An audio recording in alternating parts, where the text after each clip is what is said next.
세상의 모든 지식 언더스탠딩. 예, 바로 모셔보겠습니다. 네. 국민연금의 재정계산위원회 위원장을 맡으셨던 순천향대학교 김용화 교수님, 어서 오십시오. 네, 안녕하십니까. 안녕하세요. 네, 안녕하세요. 저희가 밖에서 교수님이 살짝 나눴는데 진짜 연금은 내가 진짜 전문가다. 네. 맞습니까? 예, 아마 뭐 타의 추종을 불허합니다. 네. 왜 그렇습니까? 그래도 나도 연금 좀 전문가다 이렇게 말씀하시는 분들도 많던데. 뭐 일단 뭐 제가 연금 개혁, 한국의 연금 개혁이 6번 있었습니다. 예. 국민연금 개혁 2번 있었고, 공무원 연금 개혁 4번 있었습니다. 예. 6번 연금 개혁을 다 전문가로 참여했습니다. 야. 그 연금 개혁 때마다 전부 다? 예, 제가 전문가로 참여. 그 다음에 뭐 우리 이번에 이제 재정계산위원장이 예. 재정계산과 관련된 작업. 예. 2003년도에 1차가 있었는데 예. 그대로 5년마다 한 번씩거든요. 네. 근데 그 중에 지난해 2018년 5년 전 2018년 빼놓고는 네. 4차례의 재정계산에 제가 다 참여했어요. 다 들어갔어요?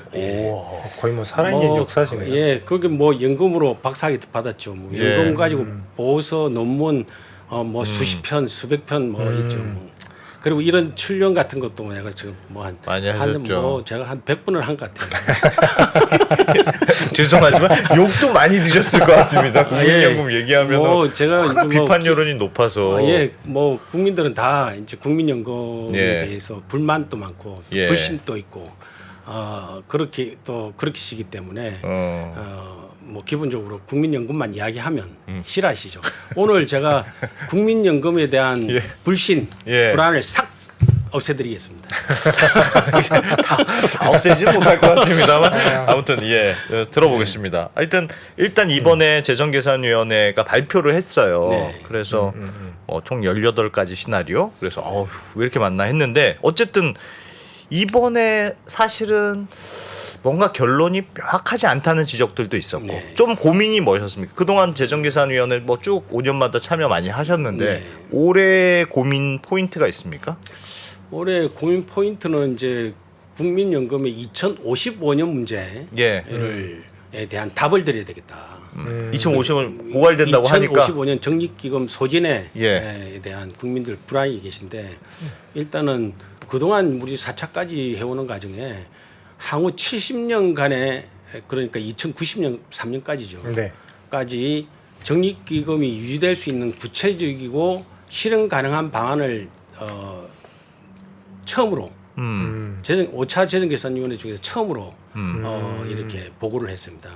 그런 측면에서 다른 그 기존에 뭐 제가 다 거의 다 참여하고 한 분은 참여 안 했지만 열심히 공부했기 때문에 다 예. 알죠. 그래서 뭐 그런 것하고 다르게 국민들이 다 걱정하는 게 사실은 이번에 2060년 적립금 소진된다던 것이 예. 2055년으로 5년 안 당겨져서 걱정한다고 하지만 그게 예. 아니죠. 사실은 2060년에 소진되는 것도 문제죠. 그렇죠. 그러니까 55년이야, 이미 60년이야. 2013년에 2060년 이야기가 있었는데 예.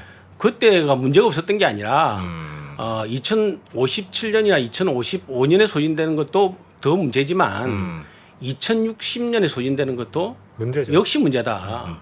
그래서 근본적으로 70년 향후 70년간 적립기금 유지되는 방안은 최소한 제한하고 국민들에게 정보를 알려드려야 되겠다 하는 것이 우리 재정계산위원회 미션으로서 목표를 분명히 잡았습니다. 그래서 그런 목표를 가지고 이렇게 구체적인 방안 시나리오 18개라고 했는데 예. 사실은 뭐 18개는 일종의 랜드마크에 지나지 않고 뭐 이렇게 하면 이렇게 뭐 저렇게 하면 저렇다 하는 방안들을 일단 나열했지만 예. 거기에서 흐르는 행간을 읽으면 답은 하나입니다. 그냥 딱 한 가지 이야기를 하고 있는 겁니다. 2093년까지 적립기금을 유지하기 위해서는 지금 무엇을 해야 될 것인가에 대한 딱 뭐 여러 가지가 아닙니다. 딱 한 가지 이야기를 그게 15%로 올리고 예. 보험료 지금 9%씩 내는데 네. 15%로 올리고 네. 받는 것도 68세로 늘리고 네. 그렇게 하자. 뭐 이렇게 그렇게 하면 이제 사람들이 이제 15%웬 15% 이렇게 걱정할 거예요. 예, 그래서 예. 저는 15%라기보다는 12% 안도 있고 15% 안도 있고 18% 안 세 가지 있거든요. 예, 보험료가. 예. 그래서 그런데 그 세 가지 안에 공통점은 2025년에 시작한다는 것. 세 가지 다. 네. 그러니까 예를 들면 30년 동안에 12% 올린다든지 15% 올린다든지 18% 올린다는 게 아니라 네. 그냥 시작은 2025년이고 예. 올리는 속도는 1년에 0.6%포인트. 그렇게 해서 스타트 똑같이 하는데 12% 하고 스톱하면 어떻게 되고 15% 하면 스톱하면 어떻게 되고 18%까지 가면 어떻게 되는지를 갖다가 보여드림으로 해서 국민들이 요정까지는 가야 되겠구나 하는 느낌으로 필링으로 아시게 그러니까 하기 위해서 그냥 여러 개를 제시한 것이지 우리가 뭐 예를 들면 뭐 답을 몰라서 예. 뭐 이것저것 그냥 18개 중에 아무거나 하십시오 이런 이야기는 아닙니다. 그러니까 올라가는 계단은 똑같은데 네. 올라가는 높이가 다르다. 그리고 그 높이라는 게 이제 속도는 똑같습니다. 그렇죠. 속도도 똑같고. 방향과 속도는 똑같고 어디까지 멈춰야 될지는 미래의 일이니까 그렇죠. 뭐 가능한 빨리 멈추면 좋죠. 그렇지만 일단은 지금 상황으로 보니까 시작은 해야 되겠고 적어도 2040년에 이제 우리 재정 수지가 예. 2040년부터 수지가 적자로 전환되거든요. 예. 네. 수지가 적자로 전환되기 전에 보험료를 올려야 되겠다. 보험료를 올려야 돼. 그렇지 않으면 효과가 없다. 그러니까 적자라는 말은 네. 받는 것보다 일단 나가는 돈이 많아지는 시점으로 되니까 예. 그때부터 이제 줄어들 거 아니겠습니까? 네, 그렇습니다. 적자라는 게. 예, 그리고 예. 완전 고갈되는 게 지금 네. 55년이 예상치니까. 네, 그렇습니다. 그 전에 일단 하여튼 무조건 올리자. 네, 무조건 올릴 수밖에 없다. 올릴 수밖에 없다. 그래서 0.6%라도 올리고 매년 예. 올라가다가 뭐 인구가 갑자기 늘어난다거나 네. 뭐 경제가 좋아진다거나 네. 여러 가지 일이 있으면 예. 조금 올리다 말고 예. 계속 나빠지면 계속 올리고. 아까 김 기자님이 이제 말씀하시기를 갖다가 이제 기금 운용 수익도 중요하지 않냐. 그렇죠. 기금 지금 우리나라 기금 운용 수익률이 5.11%거든요. 예. 네. 지난 35년간 평균 수익률입니다. 예. 그런데 이 5.11%에서 예. 만약에 0.4% 포인트만 높이면 지급개시 전력 안 올려도 됩니다. 아. 그러니까 기금 운용 수익률이 어떻게 될 것인가에 대한 미래 불확실성이 있죠. 예, 그런데 그렇죠. 그 불확실성을 없다고는 할 수는 없지만 그래도 만약에 기금 운용 수익률만 원만하게 되면 사실은 이제 그 지급개시 전력 안 올려도 된다는. 예. 예를 들면 보험료율도 지금 15%까지 인상안을 갖다가 제시를 하고 있지만 15% 하고 있지만 적어도 한 15%까지만 올릴 수만 있다면 우리 2093년까지 적립금 소진이 없겠다. 그 2093년이라는 게 의미가 있습니다.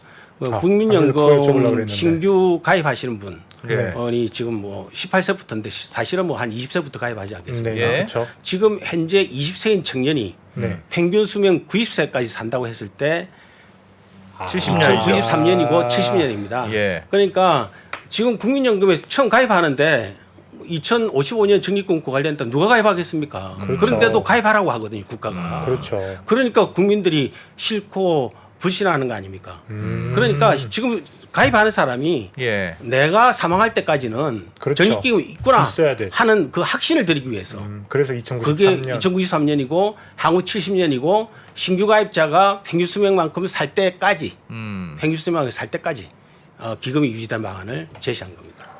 그러면 하여튼 근데 교수님 고민이 어쨌든 지금 보험 걷는 걸 늘리자는 방안이잖아요. 그렇죠. 걷는 걸 늘리자. 일단 뒤에는 어떻게 될지 상황 보고 하지만 일단 몇 년 이후부터 일단 무조건 올려야 돼. 네, 지금 안 올려야 올릴 수가 없어. 맞습니다. 그거잖아요. 네, 원래 근데 올리는 거는 싫죠. 싫지 않습니까? 싫죠. 네. 누가 하여튼 좋아하겠습니까? 매년 계속 올린다는데. 예, 누가 좋아하겠습니까? 예. 그렇지만 이제 안 올렸을 때 예. 예상되는 게 2055년 적립기금 소진이잖아요. 예. 그래서 사실은 저는 지금 이제 20대, 30대가 보험료 올리는 걸 제일 싫어요. 심지어는 뭐 국민연금 이제 젊은 세대가. 젊은 세대가 국민연금 뭐 그냥 가입하기도 싫다 뭐 이런 말씀하시잖아요. 왜냐하면 노인들은 앞으로 많아지고 예. 젊은 세대가 부양해서 그 노인들 그렇습니다. 연금을 줘야 되는 구조인 것 같으니까. 그러니까 그런데 사실은 2055년 문제를 해결하려는 목적은 지금 20대와 30대를 위한 거거든요. 왜냐하면 2055년에 적립금이 소진되기 때문에 2055년까지 그 전에 사망하는 사람들은 아무 관계 없습니다.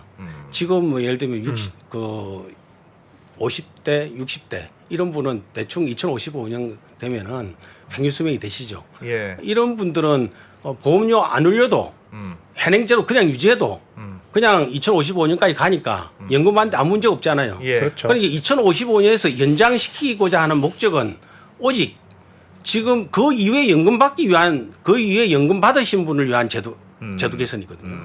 그러니까 목적이 지금 현재 가입자를 위해서 현재 수급자나 현재 50대 이상의 분들은 당연히 그분들은 당연히 위하는 거고 그렇지만 예. 그분들을 위해서 보험료 올리는 게 아닙니다. 지금 2055년 이후에도 연금을 받아야 되는 사람. 그렇죠. 예를 들면 1990년생 같으면 2055년 되면 65세가 되잖아요. 예. 그렇죠. 그러니까 65세 되는 시점에 다 바로 사라지는 적립기금 없다 이러면 연금 못 받는 거잖아요. 바로 1990년생이 2055년 이후에도 예. 연금 받아야죠. 받게. 그럼 1995년생 같으면 2093년까지 적립기금이 유지되면은 아무 걱정할 게 없죠. 그렇죠. 걱정할 게 없죠. 지금 2000년생도 문제 없게 만드는데 그렇지 않습니까? 걱정할 건 보험료를 많이 내야 된다는 그러니까 거. 보험료를 많이 내게 돼. 그래서 이제 사람들이 그 걱정이죠. 예. 보험료를 많이 내는데 이거 손해 아니냐. 아니 그래서 지금 예. 젊은 세대는 아니 나는 기금 보장 안 해줘도 돼.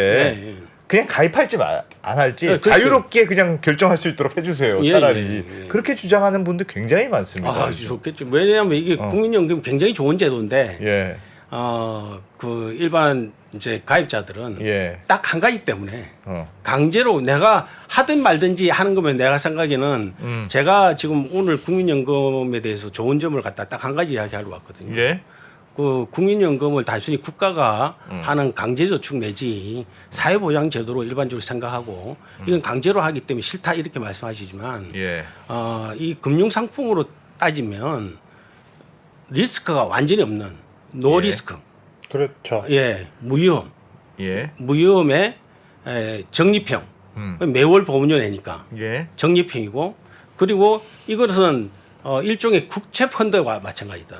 맞습니다. 그 국채 펀드 수익률이 확정돼 있는. 예, 근데 수익률이 확정돼 미니멈이 확정돼 있지. 예. 사실은 더 이상은 또 보장돼 있어요. 그런데 예를 들면 위험이 없다 하면은 보통은 우리 금융상품 같은 경우는 디폴트 될 위험을 걱정 이야기하잖아요. 그렇죠. 그 디폴트는 당연히 없죠. 왜냐하면 국가가 국가가 아니까. 어쨌든 국가가. 하니까 그런데- 나라가 안 망하면 그래도 예. 될 거다. 근데 두 가지 리스크를 또 해결해 줍니다. 예, 첫 번째 리스크는 뭔가 하면은 장수위험입니다.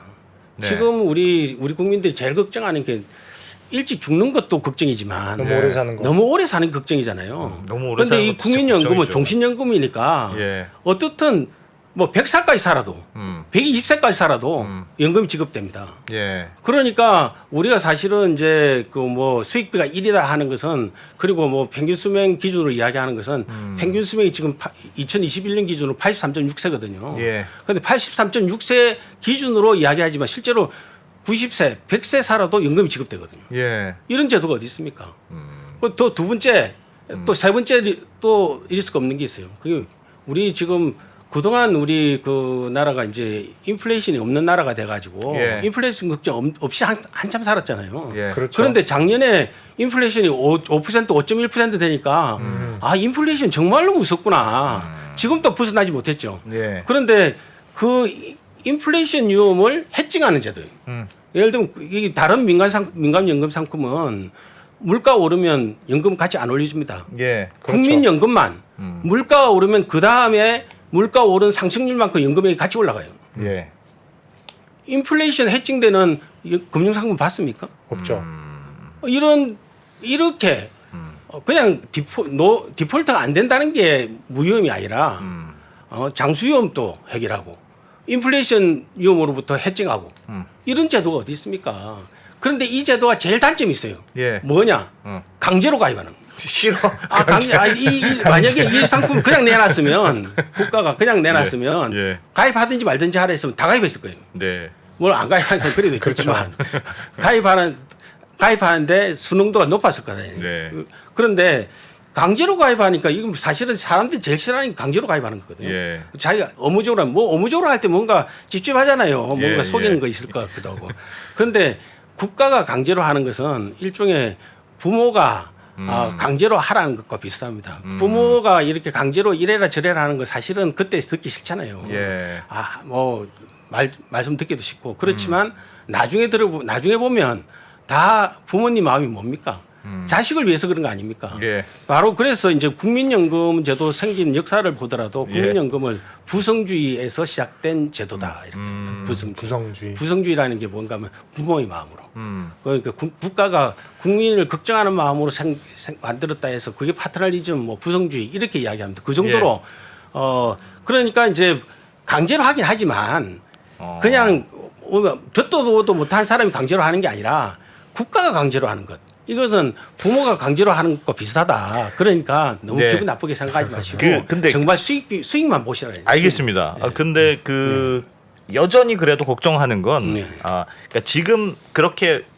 지금 현재 국민연금은 9%를 네. 내고 네. 내가 나중에 이제 뭐 63세, 65세 이후에 네, 네. 내 소득의 한 40% 정도 네, 네. 보전받는 수준이잖아요. 그게 하여튼 이리저리 계산해 봐도 네. 말씀하셨던 대로 물가 상승률도 다 보전해 주니까 음. 하여튼 대체로 이익이야. 맞습니다. 그거는 다 동의하는 것 같아요. 네. 근데 지금 우리나라의 인구 구조가 노인들은 많아지고 네. 젊은 사람들은 점점 줄어들고 그래서 지금은 9%에서 야 안 되겠어. 13% 혹은 15% 올려야 될 것 같아. 그랬다가 인구 구조가 계속 안 바뀐다. 그럼 또 더 나중에도 이게 15%가 18% 20% 계속 올라가는 거 아닐까? 라는 두려움이 있는 것 같아요. 그렇게 생각하면 지금은 받는 사람들, 그러니까 저희 같이 저도 이제 뭐 한 10년, 15년 있으면 네, 예. 연금을 받을 텐데 네. 그때부터야 내가 낸 거보다 많이 받겠지만 젊은 세대 입장에서는 내가 지금 낸 연금이 나중에 훨씬 더 나한테 유리한 금융 상품으로 돌아올 것인가에 대해서 안 주는 건 국가가 하니까 보장은 해줄 것 같아. 예. 근데 그게 나한테 진짜 유리한 상품이냐? 그건 퀘스천이 있을 수도 있을 것 같은데요. 맞습니다. 바로 그 포인트 굉장히 중요한 질문을 갖다 우리 대표이사님께서 왜냐하면 감사합니다. 왜냐하면 재정 계산할 때 예. 70년을 한 이유가 예. 70년의 변화를 감안하기 위해서 70년을 하는 겁니다. 예. 예를 들면 평균 수명이 지금 2021년 기준으로 83.6세거든요.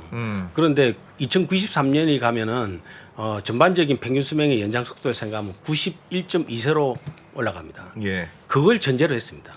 음. 그러니까 우리가 고령화 걱정을 하시는데 아마 평균 수명이 91.2세인데 91.2세면은 여성 같은 경우는 95세, 96세까지 사시는 거고 예. 남성 같은 경우는 그보다 좀 짧아서 뭐 한 88세나 이렇게 되겠죠.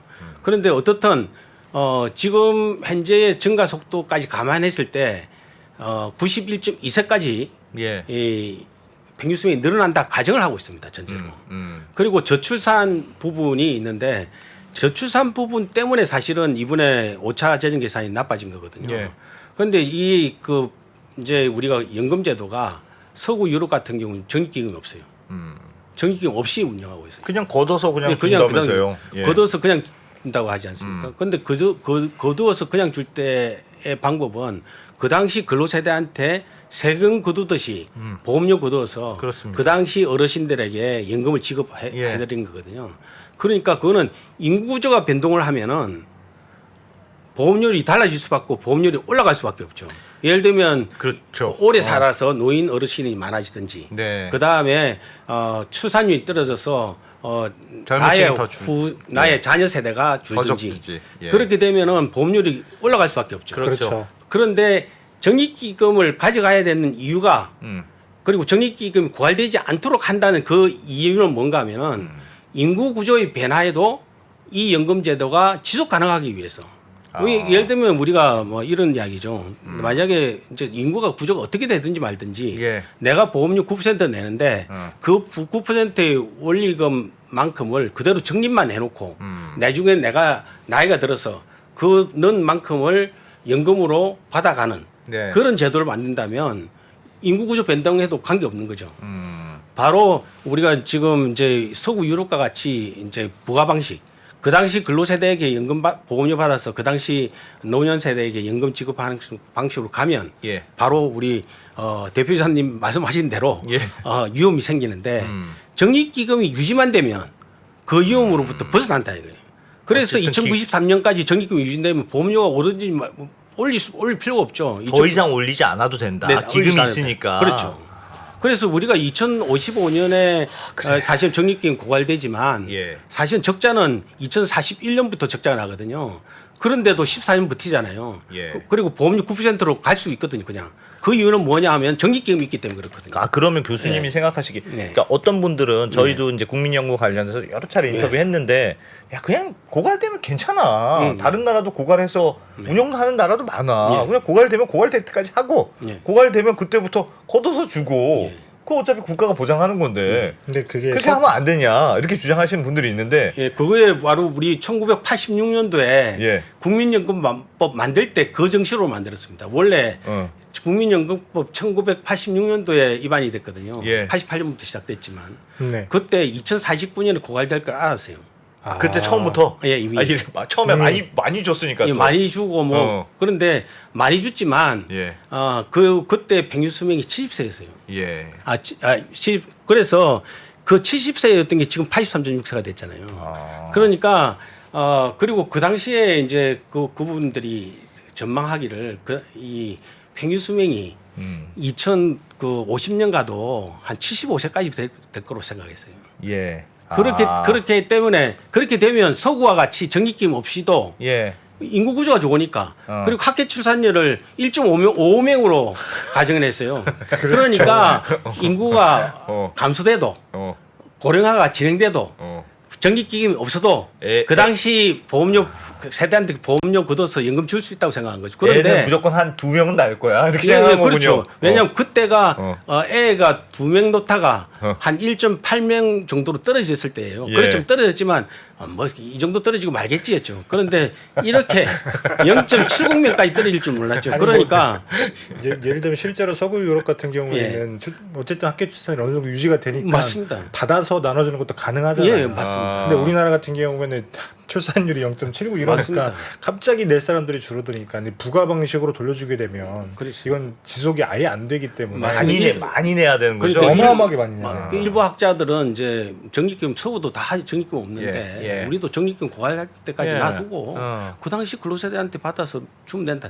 그 전제는 인구 구조가 구조가 안 변한다는. 건전할 때 아. 인구 이 근로자와 예. 노인의 비율이 우리 보통 노년 부양비라고 합니다. 예. 노년 부양비가 일정하다는 가정이 있어야 돼요. 아. 그런데 우리나라는 2070년 가면은 노년 부양비가 그 100이 넘습니다. 예. 100이 넘는다는 그 근로세대 한 명이 한명 부양한다는- 한 명을 부양하거든요. 아이고. 그런데 지금은 24%거든요. 예.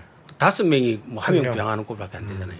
그런데 이렇게 횡격하게 그리고 우리 역사상 유례가 없고 그렇죠. 세계적으로 어느 나라에도 유례가 없는 특별한 인구 구조가 변화할 때는 한국식 대응 방법이 있어야 되는데 한국식 대응 방법은 적립기금을 계속 가져가서 인구 구조의 변화에도 영향을 안 받게 만들어야 된다.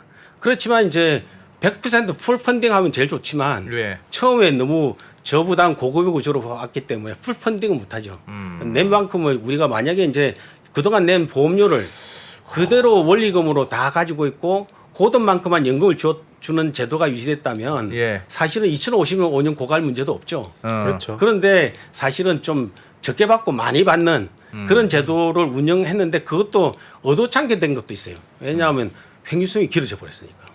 70세에서 지금 또 83.6세로 늘어났으니까 예. 사실은 우리 오래 사는 사람은 행복한 거지만 사실은 이제 연금 제도 입장에서 봤을 때는 예상치 못한 그 복병을 만난 거죠. 그리고 뭐 그 정도 평균 고령화가 될 거는 다 알았죠. 그렇지만 이 정도로 진행될 줄 몰랐고 또 그렇죠. 고령화는 진행될 줄은 알았다 하더라도 저출산이 이렇게 나타날지를 갖다가 누가 예측했겠어요. 그렇죠. 뭐 그런 특수 사항이 있기 때문에 우리는 특수하게 적극적으로 적립금을 유지하는 방향으로 우리는 나갈 수밖에 없다 그렇게 이야기합니다. 근데 맞습니다. 그러니까 사실은 인구 구조 때문에 부가 방식이 너무 뭐 어떤 계산을 보니까 뭐 30몇 % 내야 된다고 한다거나 맞습니다. 뭐 그렇게 되니까 사실 기금이 있는 게 제일 안전하죠. 예. 근데 이제 기금을 유지하기 위해서 지금 보험료율을 높여야 되는데 네. 그 높아지는 보험료율은 젊은 층일수록 더 부담을 지금도 지는 구조 아니에요? 그거는 어쩔 수가 없습니까? 그래서 또 제가 지금까지 보험료 내주고 이제 네. 받을 분들은 나 이제 받으면 돼요. 네. 나는 이제 뭐 이제 받으면 돼 네. 하고 좋네 이러는 건데 네. 기금이 계속 고갈되지 않고 유지되면 나도 좋아 네. 하는데 보험료는 어쨌든 늘어나게 되니까 예, 보험료 늘어나는 부분이 그게 괜찮을까요?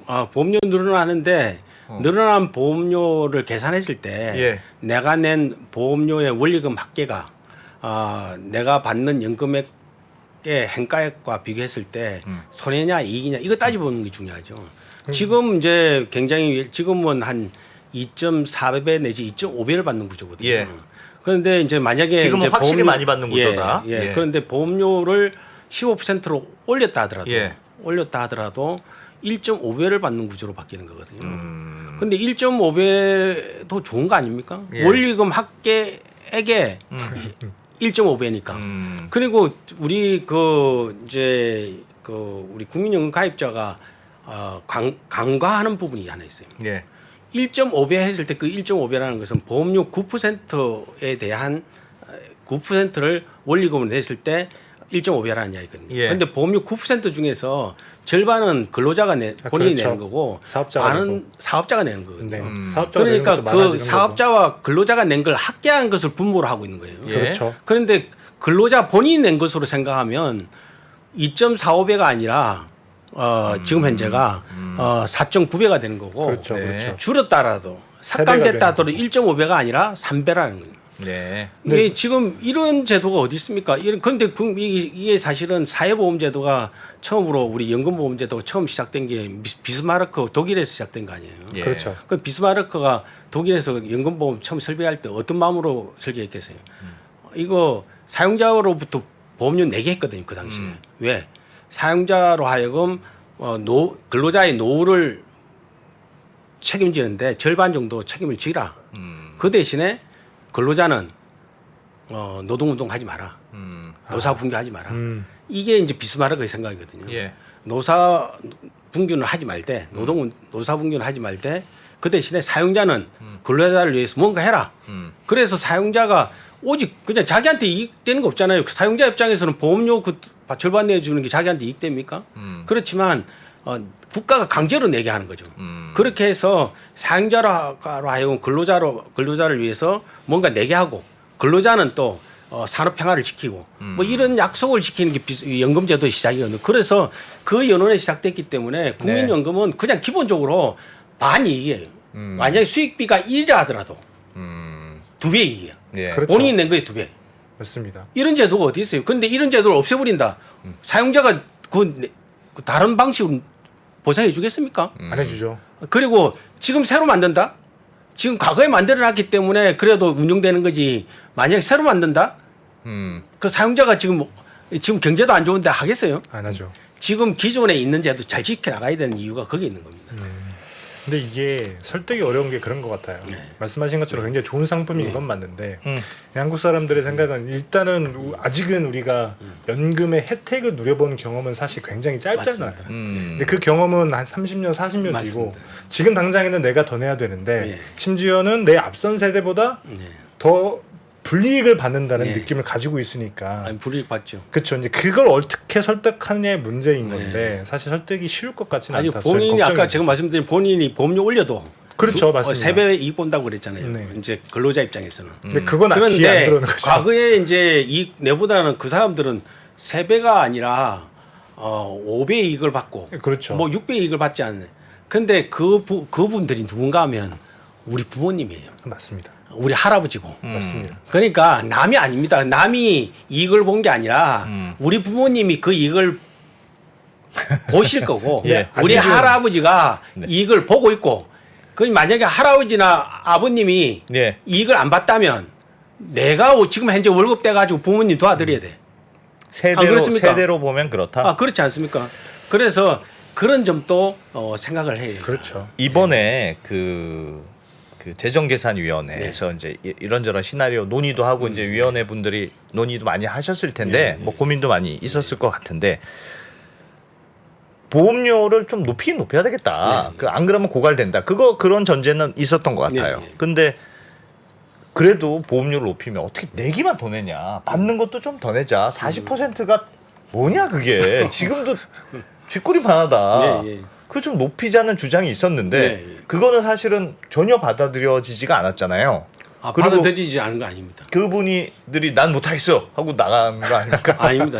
그러니까 마지막 얘기까지 같이 있었어요. 예. 그리고 그 소득 대출 인상을 주장하는 사람 아닌 예. 그대로 보고서에 만들어져 있었습니다. 예. 그런데 이제 우리가 이제 그 지금 앞부분까지의 이야기는 뭔가 하면은 소득 대체율을 40%로 유지된다는 전제 위에서 지금 뭐 15% 올리고 뭐 지급개시연령 68세로 올리면은 이제 전기 2093년까지 간다는 이야기인데 만약에 이제 그 연금 지급률 소득 대체율을 50%로 올리면 아무래도 보험료 더 내야 되지 않습니까? 예. 그렇죠. 올라가는 게 그만큼 더 보험료 올라가야죠. 그리고 그 기본적으로 제가 계산을 해보니까 지금 소득 대체율을 5% 올리려면 보험료 2%를 더 올려야 됩니다. 예. 만약에 소득 대체율을 이제 그 올리자고 주장하는 사람들이 소득 대체율을 40%에서 50%로 올리자는 거거든요.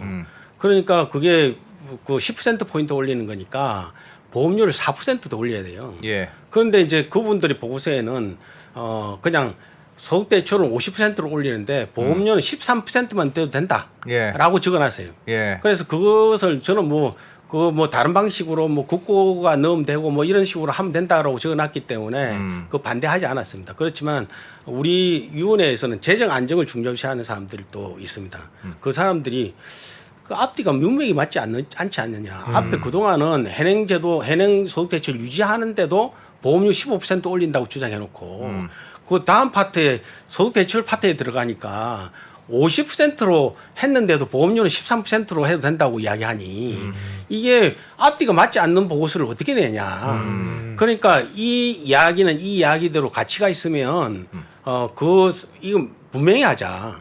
그러니까 예를 들면 소득대체를 유지하면 소득대체 유지에 대한 주장이 이유가 있을 거고 예. 소득대체를 올려야 된다고 주장하는 사람 올려야 될 이유가 있지 않습니까? 예. 그럼 그 올려야 되는 부분에 대해서 명시하자. 누가 올리는 것이 찬성했고 소득대출 올리는 것이 찬성. 어떤 사람이 소득대출 유지안을 찬성했는지 그것을 명시하자. 명시하자. 그런데 이제 대부분이 이제 이게 재산위원회다 보니까 재정 안정화를 주장하는 사람들이 더 많죠. 그렇죠. 그러니까 이쪽 소득대출 유지하는 사람이 다수가 되고 소득대출을 현행을 인상시키는 사람이 소수가 되죠.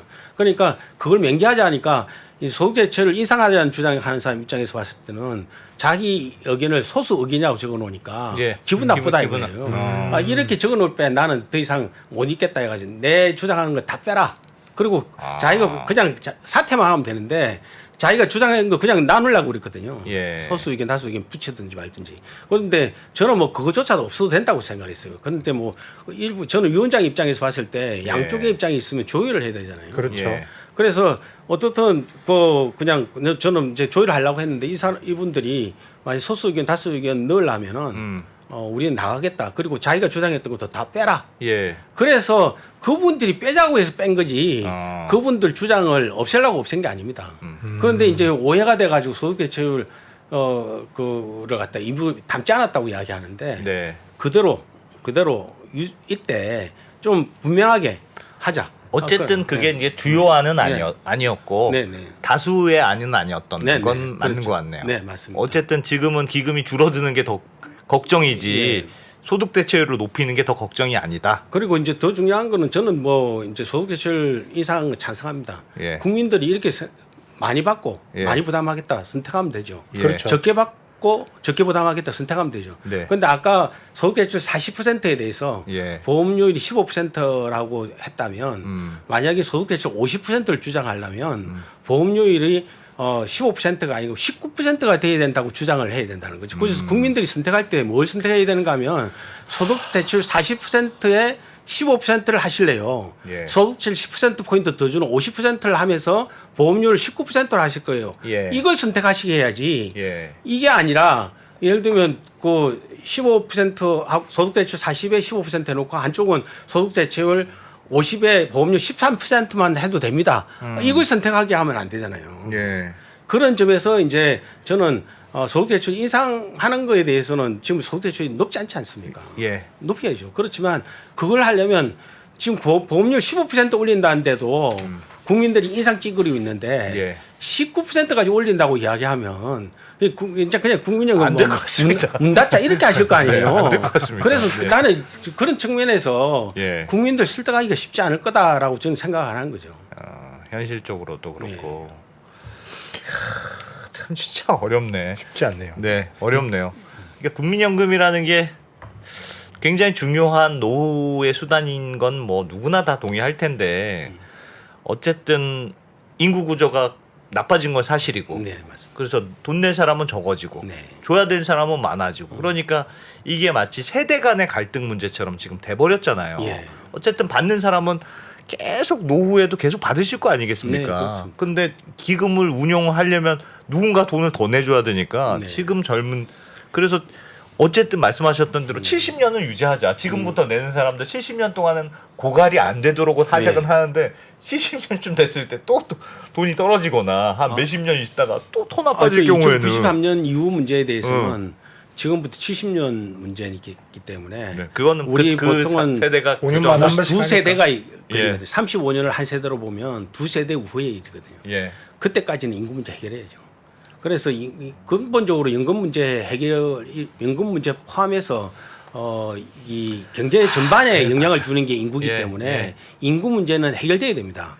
그런데 인구 문제 해결될 때까지는 적립기금 더 가져가서 인구에 영향받지 않는 제도로 일단 가고 그리고 2093년까지 버티면 예. 그 70년 동안 우리 국민이 새로운 답을 찾아야죠.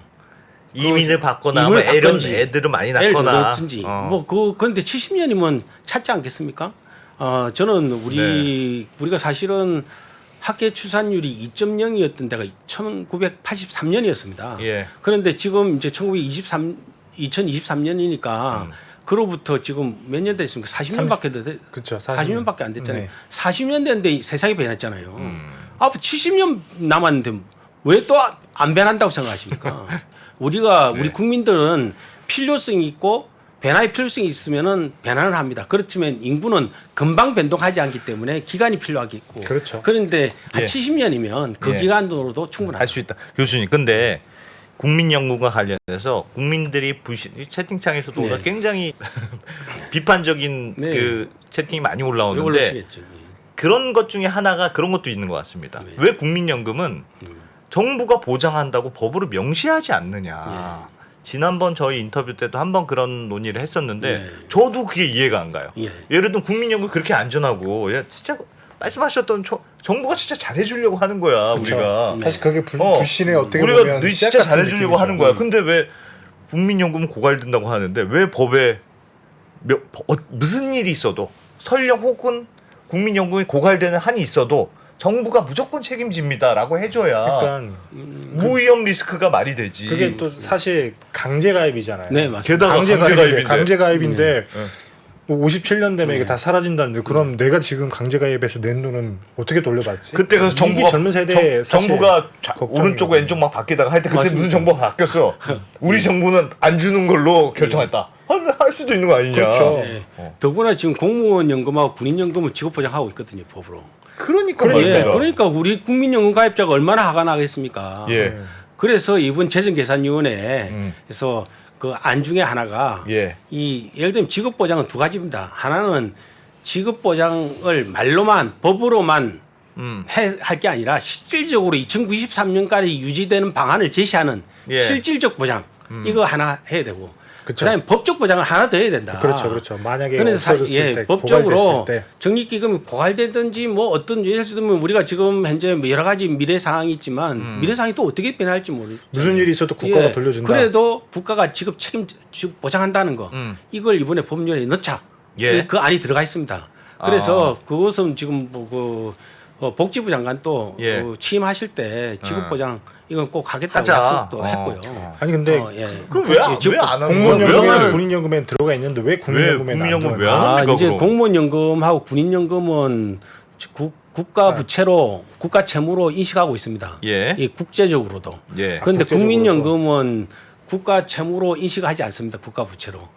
예, 지금 현재도 국제적으로도 인식하지 않아요. 다른 그런데 나라들도? 만약에 이제 국가가 예. 지급 보장한다 이렇게 하는 순간에 혹시나 이게 국가 채무로 인식되지 않을까 예. 하는 걱정을 하는 거죠. 기획재정부가. 그런데 사실은 저는 뭐 국민연금은 지급 세상에. 보장이 없다 하더라도 예. 국민연금법에 의해서 만들어진 제도이기 때문에 예. 당연히 국가가 책임집니다. 어. 그리고 국가가 그런 측면에서 지급 보장 그렇다고 지급 보장을 넣는다고 해도 예. 돈 없으면 못 지급할 수도 있잖아요. 진짜 그렇죠. 나라가 나라가 나라가 망하면 못 망하면. 지급하는 거죠. 대표적인 그리스잖아요. 그렇죠. 그래서 뭐 나라가 디폴트 되니까 예. 맞습니다. 연금액을 절반으로 깎았거든요. 그래 될 수 있는데 뭐 이래도 저래도 문제 거면 국민들 안심하는 방향으로 가자. 그렇죠. 예. 그냥 법적으로 지급 보장하고 실질적으로도 2093년까지 적립금 유지하는 걸 두 가지 다 제시함으로써 국민연금에 대한 그동안의 불신을 이번에 상당히 해소시키 보자 하는 그런 생각을 가지고 그럼 있습니다. 법에 지급 보장을 명시하게 되면 네. 국가 채무에는 무조건 포함이 되는 거예요? 그것도 뭐 명확하지 이제 않습니까? 그런 설입니다. 설입니다. 걱정, 예, 단순히. 걱정 우려죠. 그런데 뭐 다른 나라들은 뭐 사실 유럽에 있는 나라들은 적립금 하나도 없으니까 예. 그렇죠. 그런 걱정 안 사실은 해도 뭐 되죠. 그거 다 국가 채무로 인식하면은 아마 국가 부채 엄청나게 클걸요. 그런데 국가 채무로 아직도 인식하지 않고 있거든요. 그렇죠. 그래서 그렇죠. 그 기획재정부의 생각은 기우다. 기우다. 저는 그렇게 생각합니다. 그래서 약간 부담되겠죠 국가가. 그렇지만 국민연금법 자체가 국민 그 법인데 예. 법에 의해서 보장된 법은 그 조항이 없다 하더라도 어차피 책임져야 될 거. 예. 그 국가 지급 보장한다는 문구 하나 더 넣는 게 뭐가 문제입니까? 그렇죠. 국민들이 안심할 수 있다면 그 법률 한 문구로 국민이 안심할 수 있다면 그 비용 얼마 들이지도 않고 국민이 안심하니까 이보다 좋은 게 어디 있습니까? 그러니까 당연히 넣어야죠. 반대로 말해서 그걸 네. 안 넣는다는 게 불안한 거예요. 맞습니다. 그걸 안 넣는다는 게 그러니까 지금보다 이번에 상황이 지금은 예를 들면 지금 그 재정계산위원회가 네. 그래도 뭐 몇 년부터 0.6%씩 높여서 네. 어떻게 하면 몇십 년까지는 그래도 기금이 유지될 것 같아 이런 네. 계산을 했지만 맞습니다. 만약에 우리의 인구 구조가 더 나빠졌어요. 그래서 국민연금이 또 수익률도 뭐 작년에 마이너스 났듯이 또 그냥 마이너스가 돼버렸어. 그런 경우에는 어떻게 책임질 수가 없지 않습니까? 맞습니다. 그럼 연금 기금이 고갈되거나 더 많이 내거나 해야 되는데 맞습니다. 그걸 무슨 일이 있어도 우리가 때려 죽어도 우리가 그 확답해 우리가 약속할게라는 게 없으면 예, 맞습니다. 그걸 그래서 어떻게 믿습니까? 그래서 지급 보장 이번에 법제화 꼭 해야 된다. 그걸 갖다가 저희 우리 재정계산부에 같이 들어가 있습니다. 그런데 그런 거는 뭐 언론에서 다루지도 않더라고요. 그 소득대출 빠졌다는 것만 자꾸 이야기하고 저희가 다루고 있습니다. 역시 대단합니다. 3%. 아니, 사실 저는 국민연금 개편을 보면서 항상 뭐랄까 어떻게 보면 답답했던 게 그러니까 설득을 해야 되는데 네. 아무것도 설득의 어떤 수단은 없이 네. 그냥 이렇게 해라라고 맞습니다. 하는 속된 말로 꼰대 같은 얘기를 예. 정부에서 하니까 네, 그래서 맞습니다. 강제 가입하는데 맞습니다. 돌려주겠다는 약속도 없고 예. 그리고 또 하나 말씀드리고 싶은 게 아까 그 공무원연금이랑 군인연금 말씀하셨지만 기사원 사실 기자가 이제 발동이 걸기 시작했구나 이제. 직역연금이라고 하는 게 예. 네. 이미 그 어쨌든 국가채무 충당부채로 이만큼 잡혀 있다는 맞습니다. 얘기는 네. 정부가 갚아주겠다라고 하는 네. 그 약속을 해서 하는 네. 거고 네. 그럼에도 불구하고 거기는 그렇게 세금이 많이 들어간다라고 예. 계속 얘기가 나오는데 네. 기억이 안 되잖아요. 예. 근데 국민연금은 이렇게 계약하자고 하니 음. 사실 일반 국민들 입장에서는 이것도 용납이 안 되는 거죠. 왜 우리만 그렇게 하나죠. 하느냐. 그렇죠. 국고 보조로 뭐 지금 5조 6조씩 막 올해 뭐 내년에도 6조 들어간다고 이야기도 예. 그러니까요. 예. 뭐 그 사실 국민연금은 2055년까지 버틸 적립기금이 있는데 이 제도는 멀쩡한 국민연금은 난 그냥 개혁한다면서 예. 공무원연금, 군인연금은 말도 없으니까. 그러니까요. 그런데 공무원연금, 군인연금 개혁에 대해서 지금 국회 연금개혁특위에서 논의 주제에 들어가 있고요. 예. 그리고 이제 공무원연금하고 군인연금도 1996년에 1차 개혁한 이후에 4차례 개혁을 했어요. 처음에 제가 96년도 개혁할 때는 기가 찼습니다. 왜요? 왜냐하면 너무 혜택이 좋아가지고. 왜냐하면 그 당시에 그 공무원연금 같으면은 퇴직하면 예. 바로 예를 들면 20년만 가입하면은 예. 바로 연금을 받았어요. 바로요. 예, 돌아가실 때까지. 그리고 뭐 예를 들면 어떤 공무원이 20세 공무원 됐다. 예. 그러면 20년 가입하면 40세가 되잖아요. 40부터 40세부터 돌아가실 때까지. 와. 거기에다가 그 아까 우리 국민연금은 물가에 예. 연동해서 슬라이딩 한다고 했잖아요. 그렇죠. 물가 올라가면 같이 올려준다. 예. 그 당시에 처음 보니까 공무원 연금은 임금 올라가는데 슬라이딩해줘요. 임금 그러니까 올라가는 예를 거죠? 들어 내가 국장으로 퇴직했다. 네. 예. 그러면 20년 전에 국장으로 퇴직했는데 네. 현재 국장의 월급하고 예, 같이 비례해서 임금을 줬어요. 와. 엄청났죠. 그 보험료도 그 지금 사실은 저기 5.5%. 그러니까 예를 들면 진짜 내가 세게 대표로 퇴임을 했는데 네. 그럼 대표 월급. 근데 나중에 20년 전 대표의 월급도 오를 거 아닙니까? 예. 그 대표 월급에 비례해서 준다고요? 예, 예. 대박이다 진짜. 그 제도가 다 없어졌어요. 우와. 지금은. 지금 국민연금하고 똑같이 65세 받는 방향으로 같이 예. 갔고요. 와. 그 다음에 물가 슬라이딩으로 다 바꿨습니다. 그리고 보험료율도 지금 국민연금 보험료 9%인데 그쪽은 18%를 내고 있어요. 더블로. 그렇죠. 많이 내고 있죠. 예. 그리고 그런 식으로 연금급여율도 지금 깎이고 있는 중이에요. 그래서 그리고 이제 그 공무원 연금은 퇴직금 제도하고 합한 제도이기 때문에 예. 네. 일반 공무원 같은 경우는 일반 국민이 가지고 있는 퇴직금의 한 39% 정도 되는 퇴직수당만 받아요. 퇴직금 제도가 제대로 못 받아요. 이런 것까지 포함해서 요번에 4차 개혁, 2015년 개혁할 때는 보험료율 2배 내는 대신에 더 많이 받긴 하지만 예. 수익비는 똑같이 만들었어요. 수익비는 수익비는 똑같이. 국민연금이랑 그래서 이번에 이제 국민연금이 보험료 그 당시 이제 2015년 기준으로 네. 이 국민연금과 공무원연금의 그 균형을 맞춘 거거든요. 네네. 그렇기 때문에 만약에 국민연금이 보험료 올라가면 공무원연금도 공무원연금도 똑같이 같이 올려요. 아. 같이 올려요. 그리고 이제 더 나아가서는 지금 뭐 공무원연금 제도 별도로 운영할 필요가 있느냐, 같이 통합해야 되지 않냐 이런 논의도 있잖아요. 그래서 그런 부분까지 포함해서 국회 연금개혁특위가 이 직영연금 개혁도 같이 논의하고 있습니다. 제가 이제 이번에 했던 것은 국민연금 재정계산위원회이기 때문에 국민연금만 검토하지만 국민연금을 기준으로 해서 공무원연금도 지금 자리가 잡혀 있기 때문에 국민연금이 바뀌면 공무원연금도 당연히 바뀌어야지 안 바뀌면 국민들이 가만히 있지 않을 거다라고 그렇죠, 그렇죠. 저는 확신을 합니다. 이거는 뭐 그냥 진짜 궁금해서 네. 여쭤보는 건데 진짜 그 국민연금이 만약에 없어지면 예. 큰일 납니까? 그러니까 국민연금을 그냥 하지 말고 각자 도생해야죠. 각자 도생. 예. 나는 그냥 사적 연금, 뭐 퇴직금 뭐 이렇게 하고 예. 그렇게 하면 안 됩니까? 국민연금이라는 게 국가적으로 반드시 있어야 되는 겁니까? 그걸 아직도 잘 모르겠어요. 예. 그러니까 국민연금이 되게 좋은 상품이다라는 건 이해하겠어요. 근데 이게 언제까지 좋은 상품일지도 모르겠고 국민연금과 관련돼서 각종 오해와 불신과 이런 게 많잖아요. 국민연금 선배, 이렇게 없애버리면 생각하시면 되지 않을까요? 안 될까요? 그러니까 그럼 말이 안 됩니까? 그냥 우리 나이 때도 보면 예. 잘 사는 사람이 있고 어. 못 사는 사람이 기초생활수급자 같은 분들이 있는데 아니 그래서 제가 여쭤본 국민연금이라는 게 사회적으로 약간 소득의 분배 혹은 가만히 놔두면 알아서 노후를 보장할 수가 없으니 이게 없으면 국가가 돌아가질 않아. 그런 시스템입니까? 예, 맞습니다. 그렇다면 어떻게 해서든 있어야 되겠죠. 예, 맞습니다. 그 국민연금 존재 이유가 몇 가지가 있는데 예, 첫 번째는 뭐 소득 재분배 이런 게 아닙니다. 예, 얼마나 오래 살지를 모르는 겁니다. 장수위험 때문에. 네, 아. 예를 들면 우리가 이제 아까 평균 수명이 83.6세라고 했잖아요. 네. 그런데 83.6세에 모든 사람이 딱 죽어보면 예, 아무 관계 없어요. 그러면 83.6세만 대비해서 준비하면 돼요. 그렇죠. 예. 그런데 만약에 83.6세보다 10년을 더 오래 산다. 그런데 83.6세까지만 준비해놨다. 그 10년 또 남은 10년 동안 손가락 빨고 살아야 되잖아요. 아, 그렇죠. 그런데 그렇다고 해서 너무 더 예, 83.6세까지 준비는 해놨는데 예, 일찍 죽었다. 예, 너무 과하게 준비한 거야.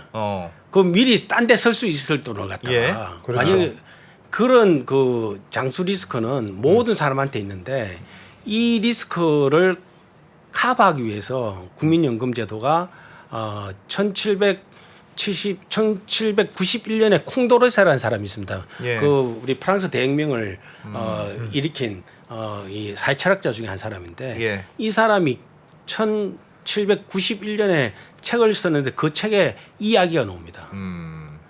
장수위험이 있는데 이 장수위험에 대해서는 우리가 사회적 보험을 통해서 위험을 갖다 공유를 해야지. 예. 이거 얼마나 오래 살지 모르는 상황에서 너무 오래 살아도 문제고 너무 일찍 죽는데 83.6세까지 모아놔도 문제고. 예. 그러니까 이 제도를 딱 주면은 나 평균 수명까지만 적립 그 필요한 돈만 만들어 놓으면 오래 사는 사람은 보장을 되고 일찍 돌아가신 사람은 아깝죠. 예. 그렇지만 그렇죠. 아깝지만 오래 사는 사람을 위해서 자선을 하는 거예요. 오래 사는 사람을 위해서. 내가 일찍 죽지만 내 못 쓴 돈 오래 사는 사람들 쓰십시오. 라고 자선하고. 하는 개념이다. 그게 바로 연금제도입니다. 연금제도의 뿌리는 그거지. 예. 뭐 소득재분배는 그거는 다음 이야기고 부차적인 예. 부차적인 이야기고 그리고 사람들이 그 기본적으로 이제 이 소득재분배도 이제 두 번째로 아까 말씀하셨잖아요. 예. 만약에 이제 우리 그 노후를 우리 국민들한테 말하면 노후 준비는 내 알아서 다 한다 하시거든요. 그런데 서구의 통계도 그렇고 우리나라 통계도 그렇고 젊었을 때 다 노후 준비 내 알아서 한다고 했는데 예. 65세 딱 됐을 때 노후에 준비 얼마 되느냐? 83.6세까지 쓸 돈을 준비한 사람은 확률적으로 30%밖에 안 됩니다. 70%가 네. 뭐 여러 가지 이유가 있겠죠. 나 준비하려고 했어 내일부터. 여러 가지 이유가 있겠죠. 뭐 예. 하려고 했는데 뭐 안 하려고 했겠습니까? 예. 열심히 했겠지만 살다 보면 안 되는 경우도 있잖아요. 안 되는 경우는 있죠. 그렇죠. 그런 사람이 70%나 된다는 거예요. 그렇기 때문에 지금 사실은 좀 내가 30% 안에 들어가면 좋지만 예. 70% 안에 들어갈 수도 있잖아요. 누군가는 그런 사람이 있다 꼭 있다. 그러니까 그 통계가 나왔으니까. 그러니까 그런 위험을 생각해서라도 예. 그냥 보험에 가입하는 게 낫죠. 그래야 준비가 되는 거죠. 그럼 그리고 이제 좀 이러면 안 됩니까? 나는 보험회사에 난 돈이 좀 있어요. 난 종신보험에 난 가입했어. 난 진짜 대비가 돼 있어. 예. 그런 사람은 그냥 빼주면 안 됩니까? 그러면? 빼주는 나라도 있죠. 그렇게 빼줄 빼주는 수도 나라가 있죠. 있습니까? 빼줄 수도 있죠. 그런데 그거는 예. 정말로 어. 우리 부자 탑에 있는 1% 예. 그런 사람을 위해서 지금 이 국민연금 제도는 예. 중간에 있는 다수의 80% 국민을 위한 거지. 아까 더 정확하게 이야기하면 준비를 못할 수 있는 70%한테 확실하게 하기 위해서. 그런데 사실은 70% 안에 들어갈지 30% 들어갈지 아무도 몰라요. 그렇죠. 예. 그런데 그래서 어쨌든 일단 다 넣고 여기 다 넣고. 네네. 그리고 저 아까 지금 말한 것 중에서 또 한 가지 있잖아요. 뭔가 하면은 국민연금은 보험 비용 중에 절반은 사용자가 내줘요. 예. 내가 내는 게 아니죠. 내가 내는 게 아니라 절반은 사장이 내주는 거거든요. 예. 예. 이 제도가 있기 때문에 나는 노후에 필요한 돈 절반만 적립하면 내면 돼. 되는 나머지 거고. 절반은 사장이 내줘. 예. 만약 이 제도가 없으면은 그 사장이 내주겠습니까? 이걸 위해서라도 있어야 되는 거예요. 그래서 이런 몇 가지 이유 때문에 네. 국민연금은 있는 것이 없는 것보다 낫다라고 생각하고 그렇기 때문에 나라다운 나라치고 국민연금 없는 나라는 한 나라도 없습니다. 한 나라도 없다. 예. 이건 진짜 없애자는 건 너무 큰 오해다. 너무 예, 억울하다. 왜냐하면 예를 들면 그 예. 국민연금 없는 나라가 예. 한 나라도 있으면 그 나라 이유를 따지고 찾아보고 그다음 물어보면 되는데 네. 한 나라도 없어요. 그러면 그 나라 사람들은 바보겠습니까? 그리고 유럽에 있는 모든 나라가 다 연금제도 다 운영하고 있는데 예. 그 사람들은 우리보다 훨씬 더 많은 사회적 역사적 경험들을 가지고 있잖아요. 예. 그 사람들이 하면 일단 이유가 있겠죠. 제가 이유를 말씀드렸지만 예. 예. 교수님 저 질문이 하나 있습니다. 사실 이제 그렇지. 저희는 국민연금의 역사가 짧아서 이제 막 이렇게 혜택을 받는 세대들이 나오는 네네. 거고 어찌됐든 기금을 탄탄하게 쌓아놓는 게 가장 좋은 방법인데 맞습니다. 서구 유럽 같은 경우에는 다 결과는 다르긴 하지만 여튼 그렇게 제대로 계획을 하지 못해서 네, 그냥 맞습니다. 부가 방식으로 하고 있는 거지만 네. 어쨌든 거기는 그게 돌아가니까 네. 그래서 괜찮은 건데 일본 같은 경우가 흔히 우리가 알기에는 우리보다 조금 더 고령화 시대를 먼저 갔다라고 하는 나라잖아요. 근데 제가 듣기로는 일본의 국민연금이 고갈 위기에 처했다라는 얘기는 들어본 적이 없어서 네, 맞습니다. 일본은 어떤 방식으로 이걸 그러면 기금을 열심히 적립해 나가는지. 일본은 노인들도 그렇게 많은데. 그러니까. 맞습니다. 그래서 지금 현재 최고령 국가고요. 그렇죠. 세계 1위고 지금 사실은 우리나라에 앞서서 고령화라는 게 어떤 것인가를 사회 실험을 해주는 예, 우리에게는 맞습니다. 참 고마운 나라입니다. 예. 그렇죠. 그래서 그 나라가 연금제도 운영하는 거 보면 네. 우리나라도 벤치마킹 할 수 있죠. 그래서 그 일본이 그런 초고령화 사회를 세계 1위의 초고령화 사회를 오랫동안 지금 유지했기 때문에 네. 이 고령화 위험에 대해서 뭐 선제적으로 대응했다고 볼 수 있고요. 그렇죠. 그 선제적 대응하는 방법이 적립기금 유지해야 된다. 유지해야 된다. 유지하기 그래서 위해서 네.利率을 얼마까지 보험료를 올려야 되는지. 18.3%까지 올렸어요. 그래서 18.4%까지 올렸고요. 그래서 그리고 이제 또 하나 더 붙여놨습니다. 법률에 박아놨어요. 18.3% 이상은 절대 안 올린다. 그 이상은 절대 안 절대 안 올린다. 올린다. 무슨 일이 있어도. 무슨 일이 있어도 그 이상은 다 국가 책임진다. 아. 안 그러면은 나머지 이제 급여 수준을 깎을 수도 있다. 예. 뭐 예를 들면 이제 너무 오래 살아서 생기는 부분이 있으면은 예. 현재 연금 받는 소득 대체율을 사람들이 낮춘다. 조금 소득 대체율을 낮추는 거죠. 안 그러면 지급 개시를 조금 더 늦춘다. 예. 뭐 이런 늦추거나. 그렇게 하더라도 보험료는 18.3% 이상은 절대 안 올리겠다. 왜 18.3%로 딱 기준을 잡았을까요? 18.3%가 예. 낸 것만큼 받는 수익비 1.0 되는 그 기준 비율입니까? 보험료입니다. 18.4%. 그래서 우리나라도 원칙적으로 생각하면 예. 그 수익비 1.0 되는 것이 이제 계산 사람마다 좀 다른데 예. 18 내지 18% 내지 20%입니다. 어. 그런 점에서 봤을 때 아까 우리 만약에 보험료를 미리 안 올리면 예. 부가방식 비용률 내에서 부가방식으로 가버리면 보험료가 30%까지 올라가잖아요. 예. 그렇죠. 그런데 30% 올라가면은 연금제도가 성립하지 않는 것이 수익비가 1.0 되는 것이 18% 내지 20%인데 예, 그 보험료 넘어가- 30%면 낸 것만큼도 못 못 받는 받- 제도가 못 받는 되니까 제도가 되는 거죠. 이 제도는 누가 내겠어요? 이제 그냥 유지가 안 전제가 되지. 끝이죠. 유지가 안 되죠. 그래서 그 한계가 18%고 18% 이상까지는 안 간다. 그럼 예를 들면 스웨덴 같은 경우는 뭐 그 당시까지 가버린 거죠. 그래가지고 예. 18% 넘으시니까 예. 이제는 보상도 못 하겠고 하니까 아하. 그렇게 적게 정부가 한 주는 것이 방식으로. 18.5 그다음에 18.5%입니다. 18.5%까지 보험료 내라. 예. 네. 그리고 난 다음에 연금액은 그것의 원리금 합계만큼을 확실히 지켜주겠다. 그 연금 개혁의 취지는 미래 세대가 예. 수익비가 1 이하가 되는 걸 막는 겁니다. 핵심은 예. 지금 우리는 행복한 고민을 하고 있는 거예요. 15% 돼도 수익비가 1.5 된다고 했잖아요. 네네. 그 행복한 고민을 갖다가 지금 하고 있는 겁니다. 그 나라는 이미 1.0까지 갔어요. 예. 1.0까지 스웨덴. 예. 스웨덴 연금 개혁 유명하지만 실제로 실패한 나라예요. 왜냐하면 내는 만큼 적립비용 받는 거니까. 없이 낸 것만큼 받는 나라가 됐으니까 1.0 나라고 그리고 더 나쁜 조건이 생기면 또 깎을 수 있게 또 법령을 만들어놨어요. 연금급여를. 그래도 어떻든 더 이상 그 보험료는 안 올려야 되니까. 그래서 우리나라는 지금 어떻게 보면은 선진국에 앞서서 일본과 같이 연금개혁 미리 하고. 그런데 일본도 사실은 소득 대책이 우리나라하고 비슷하거든요. 그런데 18.3% 갔잖아요. 그런데 우리는 18% 가기 전에 사전에 대응해서 15%만 가도 되는 그런 연금 제도를 근데 하자는 거예요. 일본도 그렇게 개혁하기 전까지는 수많은 그렇죠. 난관과 설득의 과정이 있었을 텐데. 네네. 근데 일본은 우리나라만큼 그렇게 물론 이제 전문가위원회가 만들어지고 예. 권고를 하고 예. 정부도 검토를 해서 최종안을 만들었지만 일본은 그 국가에 좀 수능적인 것 같아요. 정부에 대한 신뢰가 좀 정부 있는 것 어떻게 같아요? 보면 정부에 대한 신뢰가 없는 것 같기도 한데 예. 이상하게 그런 부분에 대해서는 국가를 믿어요. 그래서 큰 무리 없이 그냥 통과됐습니까? 예, 통과됐습니다. 그래서 18.3%. 그 앞에서도 조금 말씀했는데 이번에 그 재정계산위원회도 그 시나리오 중에 있는 게 네.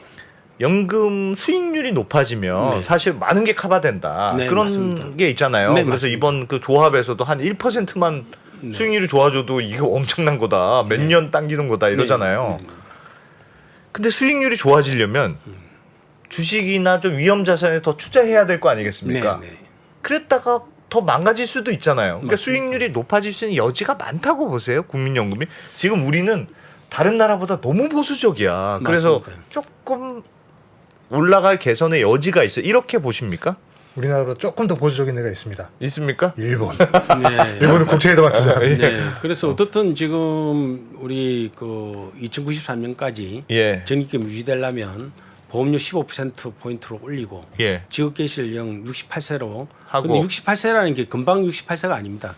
2038년부터 66세, 2043년에 67세, 2048년에 68세. 예. 그래서 올리고 지급개시 그다음에 기금운용 수익률을 현재 지금 우리 재정축의할 때 4.5%로 가정하고 있습니다. 그런데 지난 국민연금이 1988년부터 적립기금을 쌓기 시작해서 최근 6월 달까지 금년 2023년 6월 달까지 평균 수익률이 5.11%입니다. 예. 그게 이제 재정 추계에 가정한 4.5%보다 0.6% 포인트 높은 거기 때문에 예. 기금 운용 수익률을 높여야 된다는 이야기가 같이 들어가 있지만 과거 35년 동안 했던 실력대로만 해도? 그냥 앞으로 하면 그냥 기금 운용 수익률 더 안 올려도 된다.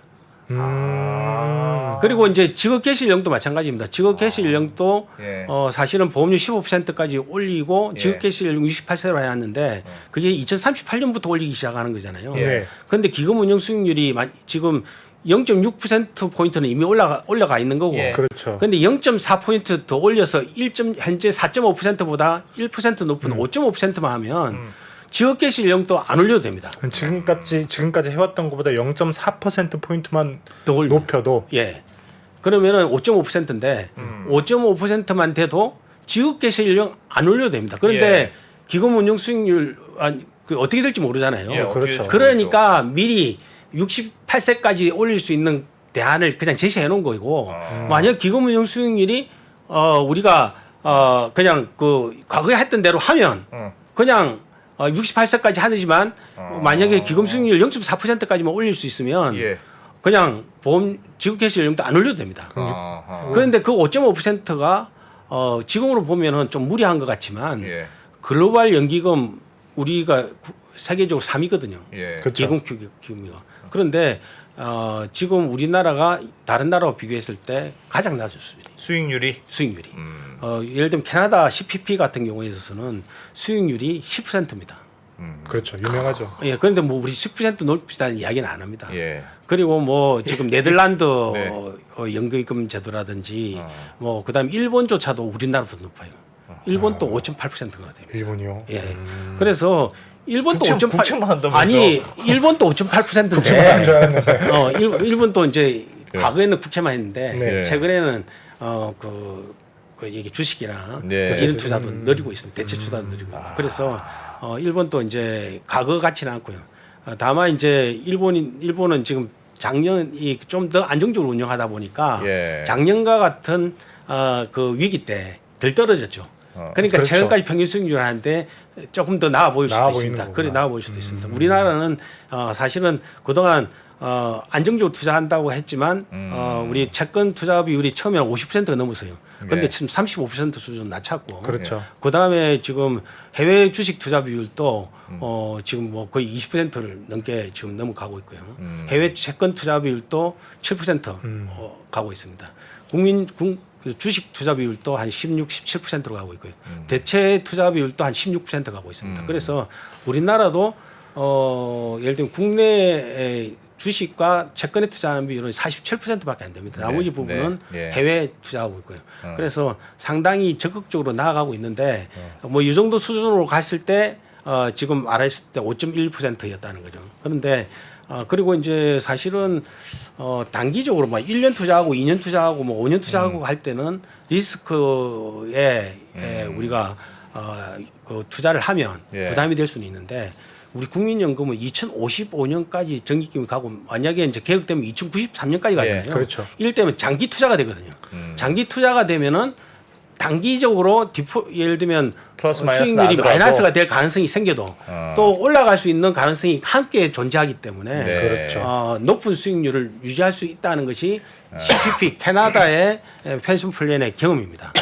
그래서 우리가 단기 투자가 아니라 예, 예. 최소한 30년 이상의 투자를 하기 때문에 알겠습니다. 그 정도의 기간이면 리스크도 알겠습니다. 커버할 수 있다. 히딩크 수입해 와서 4강 갔듯이 네. 국민연금도 좀 히딩크 같은 그런 얘기 되게 많이 하는 사람도 있어요. 감독님을 어떻게 불러오면 안 되겠습니까? 제가 히딩크입니다.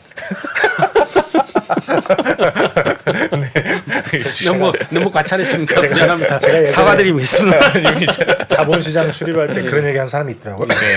최근 CPPIB도 예. 아시아 태평양 그래, 운영하는 저. 분이 한국 분이기도 하고 그래. 지금 뉴욕에 있는 굉장히 유명한 그 투자가들 중에 한국 사람들이 그렇게 많이 있는데 왜 한국에 있는 기금운용본부는 그래. 그런 죄송합니다. 꼭 한국에 있는 사람만 가지고 그런 그렇게 분들 데려다가 하느냐. 왜 못하냐. 네 맞습니다. 그래서 그런 이제 과거에 비해서는 수익률 안 나오면 자르고 지금 굉장히 수익 잘 나오면 전문성이 그럼 제고되고 될것 있습니다. 그럼 앞으로 더 높일 거고요. 시간이 많이 됐는데 하나만 딱 더 여쭤보겠습니다. 이번에 이제 재정계산위원회가 발표를 했어요. 네. 그래서 지금 말씀하셨던 70년까지는 하여튼 유지가 우리가 해야 될 것 같아. 네. 그래서 뭐 이걸 높이고 여러 가지 지금 오늘 주신 말씀도 많이 했는데 정부가 거기에 대해서 반응을 난 잘 모르겠고 그건 정부안도 아니고 또 정부는 국민들이 어떻게 생각하느가 중요하지 뭐 재정계산위원회가 얘기하는 게 뭐 중요하니? 뭐 이렇게 굉장히 썰렁한 반응을 내놨던데 그럼 위원회에서 열심히 계산했는데 또 정부는 아무것도 안 바뀌는 거 아닐까요? 네, 그러니까 정부는 내심으로 예, 아마 연금개혁 해야 된다고 생각하고 있을 거고요. 예, 그리고 이제 윤석열 대통령도 대통령 선거 운동할 때부터 또 국정과제로도 연금개혁 한다고 확실히 말씀하고 계십니다. 그래서 그 의지는 분명하고 예. 근데 다만 이제 국민들이 이제 걱정하고 국민들이 이제 부담스러워 하시니까 국민들 마음을 헤아려야 되는 대통령 입장에서 조심스러우시겠죠. 그렇지만 결국은 저는 이제 국회도 마찬가지고요. 조심스럽게 보고 있는. 그렇지만 결국은 국민 여론 아니겠습니까? 국민들이 어떻게 생각하시는지, 연금개혁에 대해서 어떻게 생각하시는지, 국민들의 연금개혁에 대한 생각이 만약에 이 부모가 자녀 세대를 생각하는 입장에서 예를 들면 이제 우리가 동아일보에서 이제 연금 개혁에 대해서 물어봤어요. 예, 보험료율 15% 올리는 것에 대해서 찬성합니까? 그러니까 한 70%가 반대해요. 당연히. 그런데 앞에다가 수식을 하나 더 붙였어요. 예, 여러분의 자식을 위해서 자녀 세대를 위해서 보험료 15% 올리는 걸 찬성하십니까? 했더니 예. 찬성률이 70%로 바뀌었어요. 그러니까 우리가 어떻게 마음먹냐에 따라서 연금개혁에 대한 생각도 달라질 수가 그렇죠. 있습니다. 뭐 그런 측면에서 국민들의 마음이 제일 중요하다. 설득이 제일 중요한 것 같은데. 맞습니다. 오늘 감사합니다. 알겠습니다. 설득이 가장 중요하죠. 뭐.